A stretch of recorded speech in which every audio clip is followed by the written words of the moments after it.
I'm the head of compliance. I literally write the rules everyone in this company is supposed to follow. So when Megan texted at 8:12 p.m. that she'd be working late on a deck, I trusted it.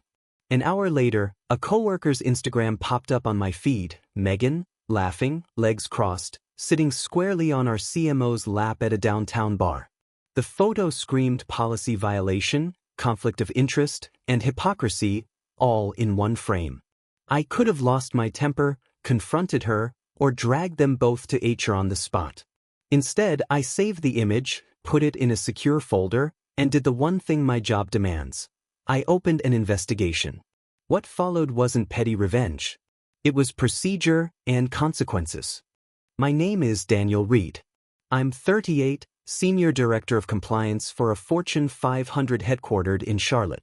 My job is simple in theory, brutal in practice. I write the rules and then I make sure people follow them. Conflict of interest policies, codes of conduct, anti-fraternization guidelines. My team and I enforce the boundaries that protect both employees and the company. Outside of work, I lived a quieter life. I was engaged to Megan Alvarez, 32, one of the marketing managers. She was sharp, charismatic, and had the kind of magnetic presence that drew people in at conferences and client dinners. Where I was methodical and steady, she thrived on charm and momentum. Together, we balanced, or at least, I thought we did. We had an apartment near South End, were making payments on a wedding venue, and hosted joint dinners where my colleagues teased me about finally letting compliance relax. The truth is, I trusted her. When she asked me to wire money for the deposit on the reception hall, I didn't hesitate. When she brushed off office gossip about networking drinks, or a flirty comment on Instagram, I told myself it was harmless. Everyone liked Megan. It was part of her appeal. Still, there had been signs I chose not to catalog. She once joked during a holiday party that my ethics briefings were cute but useless, and that in business, charm gets you further than rules. I laughed it off, but the words stuck. I had spent years counseling employees who blurred lines, expense fraud disguised as client dinners, managers crossing boundaries with subordinates. I was trained to notice patterns. And yet, when those patterns glinted around Megan, I dismissed them as pre-wedding stress, as her natural extroversion. Then there was Alex Vance, our chief marketing officer. Married, mid-40s, magnetic in a way that made junior staff orbit him. Alex delivered results, but everyone knew he bent rules along the way. He played politics like chess, smiling as he moved pieces others couldn't see.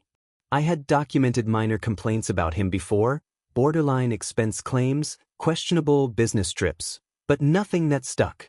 That's the stage I stood on. A man who built his career teaching others not to ignore misconduct, blind to the fact that the breach was happening in his own living room. When Megan sent me a casual working late text that night, I believed her without hesitation. After all, she was my fiancée, my partner, my future wife. Until an Instagram story shattered that illusion. The text came in at 7:42 p.m. Megan, running late tonight, quarterly deck due tomorrow. Don't wait up. Nothing unusual. End of quarter always meant late nights, endless revisions, frantic polishing of slides for executives who rarely looked past the first 5 pages. I tossed my phone aside, poured a glass of bourbon, and settled into emails. By 9 o'clock, my screen lit up again, not from Megan, but from Kevin, one of her marketing colleagues I followed on Instagram. A group shot from a dimly lit bar downtown. For people laughing, glasses raised. And there, in the second frame, unmistakable, Megan. Not just at the bar. On Alex Vance's lap. His arm wrapped casually around her waist, his other hand balancing a scotch. The caption read, "Client dinner's getting a little too fun." My chest clenched. First came disbelief, a desperate search for context. Maybe it was a joke, a prank photo. But the intimacy was obvious, the body language undeniable. Megan wasn't squirming away, she was leaning in, smiling like she belonged there. And Alex, he looked like a man who had claimed something. The professional outrage arrived almost instantly. Fraternization. Conflict of interest. Inappropriate conduct at a client event, misrepresentation of expenses, Every line of our code of ethics screamed across my mind. The rules weren't vague, I had written them. And here was my fiancée, violating them in the most public, reckless way imaginable. But rage was a luxury I couldn't afford. Instead, I took a screenshot. Then another. Then I saved the metadata, pinged a trusted friend in IT, and asked him to quietly preserve the Instagram story before it disappeared. I wasn't going to scream or throw a glass. I was going to document. Over the next 48 hours, I turned my apartment into an evidence lab. Megan left her work laptop on the kitchen counter one night, lid cracked, no password screen. I didn't have to dig far. Chat logs between her and Alex filled with inside jokes, late night, you up messages, even explicit references to career favors. Alex had promised to fast-track her promotion after the product launch. Megan replied with a string of heart emojis and a thank you for covering those charges. I opened her shared cloud album, the one we both used for vacation photos. Tucked between beach shots were images from company retreats. Megan and Alex standing far too close, his hand on the small of her back, her head tilted toward him in a way no fiancé should tilt toward another man. Receipts told the rest of the story. Hotel rooms billed under client travel. Dinners for two listed as team outings. Ride shares from Alex's condo expensed as airport runs. It wasn't just betrayal, it was fraud. When I finally asked Megan casually about her late-night work, she laughed too quickly, too dismissively. Later, when whispers started circulating, she cornered me in our apartment. Don't you dare ruin my career, Daniel. You think compliance makes you untouchable? I can make things messy for you too. That was the moment I knew this wasn't just about love lost. This was about principle, integrity, and the rot at the core of my own company. If I stayed silent, I became complicit. By the time Sunday night rolled around, I had made my choice. I wouldn't confront Megan in some screaming match or march into Alex's office to swing fists. That would make me look like the unstable fiancé out for revenge.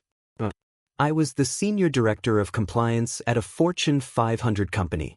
My job was to deal in facts, process, and accountability.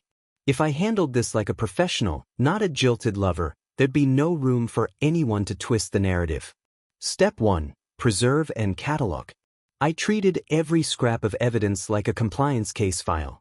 I enlisted Noah, my trusted ally in IT, who owed me a favor from a time I helped him navigate a data breach. He pulled metadata from Kevin's Instagram post, confirming timestamps and geotags that tied Megan and Alex to that bar on company time. I exported entire chat logs from Megan's laptop before she had a chance to wipe them. Expense reports from the corporate card system were downloaded, printed, and sealed in a packet.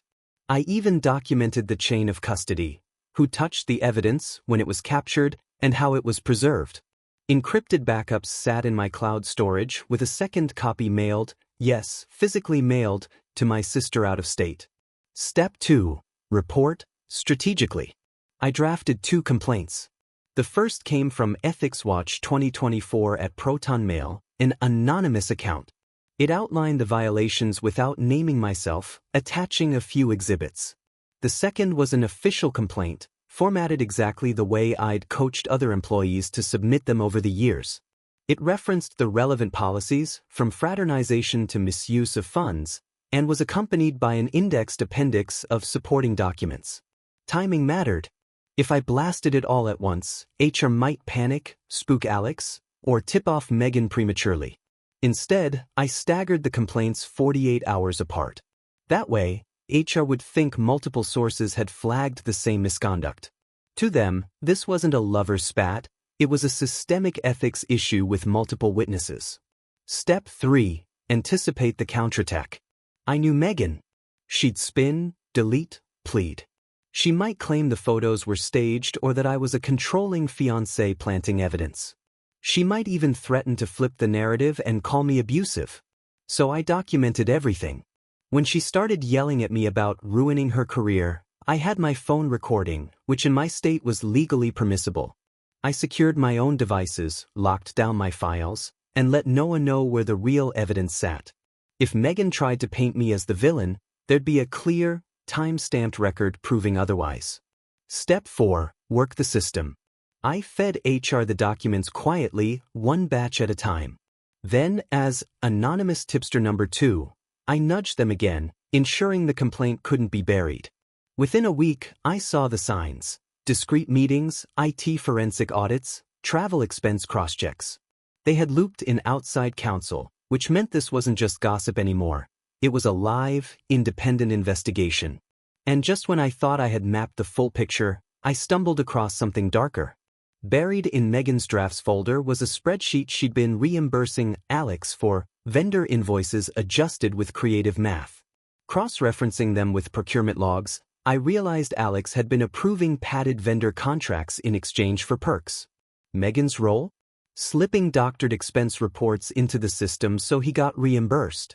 This wasn't just adultery or bad optics. This was fraud. Potential embezzlement.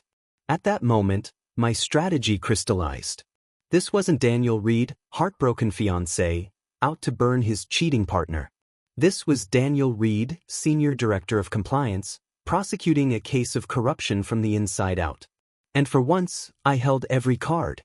HR didn't storm offices or shout accusations. They moved with the quiet precision I'd seen them use in prior investigations. A polite calendar invite here, a routine device audit there. Within 72 hours of my initial report, Alex's company laptop and phone were in the custody of digital forensics. Megan's computer was cloned overnight without her knowledge.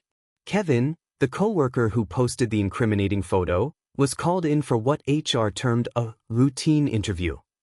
And from the IT side, the metadata packet I'd carefully preserved was accepted as corroborating evidence, entered into the chain with my fingerprints nowhere on it. The company froze Alex's travel card.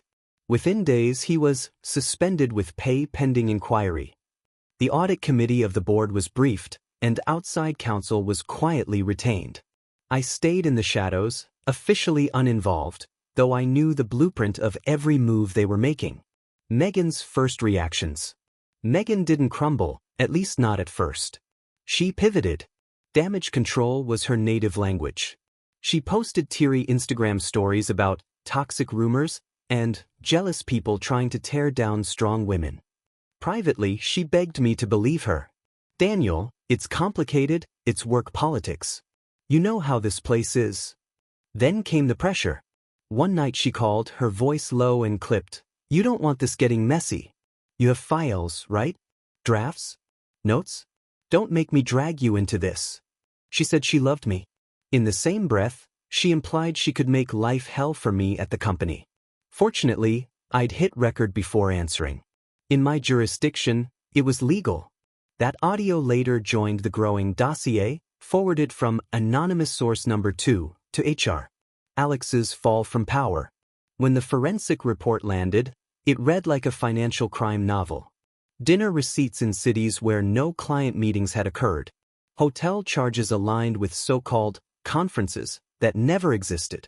Emails where Alex promised career acceleration in exchange for Megan's loyalty. The evidence wasn't just embarrassing, it was indictable. The board acted swiftly. Alex Vance was terminated for gross misconduct. Outside counsel prepared referrals for potential fraud and embezzlement charges. Externally, the company's press release was sterile: executive departs company. But inside, everyone knew. Investors demanded explanations. The stock took a brief dip before stabilizing when leadership promised transparency. Alex's corner office, once buzzing with sycophants, was reduced to cardboard boxes stacked in the lobby, awaiting a moving truck. Megan's downfall. For Megan, the noose tightened slower. HR first placed her on unpaid suspension, citing policy review. She fought, claiming sexism, office politics, even coercion. But forensics unearthed altered spreadsheets, expense reports where numbers didn't quite match invoices. In chat logs, she explicitly thanked Alex for covering certain charges. The narrative collapsed. Her official termination came with an ultimatum: accept severance, sign an NDA, admit to policy violations. She refused, certain she could spin a better story outside. The company rescinded the offer and initiated a demand for restitution of the fraudulent claims. The day she cleared her desk, security escorted her out. A single box in her arms, mascara streaking down her cheeks, she refused to meet anyone's eyes. Rumors sprinted ahead of her, elevator rides filled with whispers. Broader consequences. The company, protecting itself, referred the findings to outside counsel and flagged potential criminal violations to state prosecutors. Civil suits loomed over both Alex and Megan for restitution of funds. On social media, the story metastasized. The original Instagram photo resurfaced, spreading across corporate gossip blogs. Megan attempted a counter-narrative, painting herself as a victim of a coercive executive. But the internal report contradicted her, and my recorded calls stripped her of credibility. Sympathy evaporated. Recruiters stopped calling. Her name became a cautionary tale in marketing circles. Even her mother tried to intervene. She phoned me, voice dripping with accusation. "How could you destroy her like this? Don't you think you owe her some help?" I calmly emailed her the packet of evidence. The calls stopped after that. Megan's last desperate move was to threaten me directly. "I'll report you for harassment. I'll make sure they take you down too." HR reviewed her complaint, cross-checked it with my preserved recordings and documented chain of custody. Within 24 hours, her claim was dismissed. The counterattack fizzled. Emotional punctuation. On Alex's final day, his mahogany office furniture was rolled out past stunned employees. On Megan's last, she climbed into a taxi clutching a brown paper bag, her career reduced to scraps. I placed the original Instagram screenshot, the one that started it all, on my desk for a single day. Then I deleted it. Not out of pity, but as closure. A symbol that the investigation was over, and so was my relationship. I filed a final compliance memo to the audit committee, outlining the lessons learned, stronger oversight on executive expenses, clearer protocols on fraternization, stricter vendor review. It was clinical, detached. But I knew what it really was, a post-mortem of betrayal, a quiet victory.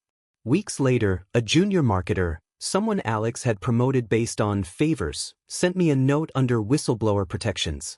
She thanked me, said she finally felt safe to come forward. That simple message was worth more than any corporate plaque. It meant the system had worked. And for me, it meant one thing. I wasn't just the man Megan betrayed.